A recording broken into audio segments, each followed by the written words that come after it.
Praise the lord. ఈ సమయం ముందు ప్రార్థన చేసేటువంటి వ్యక్తికి ధైర్యం ఎక్కువ. దేవుని స్తోత్రం. ఏ వ్యక్తి అయితే ప్రార్థన చేస్తాడో ఆ వ్యక్తికి బహుధైర్యంగా ఉంటుందండి. దేవుని స్తోత్రం. ఒక్కసారి నువ్వు ప్రార్థించి చూడు. దేవుని స్తోత్రం. నీ ప్రార్థన మనకి ధైర్యం వస్తుంది. నువ్వు ఎంత ప్రార్థన చేస్తావో అంత ధైర్యం దేవుడు నీకు ఇస్తాడు.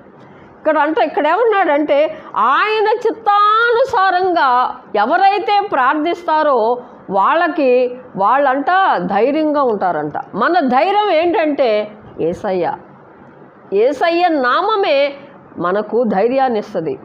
అన్యులకైతే ఇటువంటి ధైర్యం లేదండి. దేవుని స్తోత్రం. ఒక ప్రార్థించే వ్యక్తికే ధైర్యం దేవుడిస్తాడు. కాబట్టి నువ్వు ఏ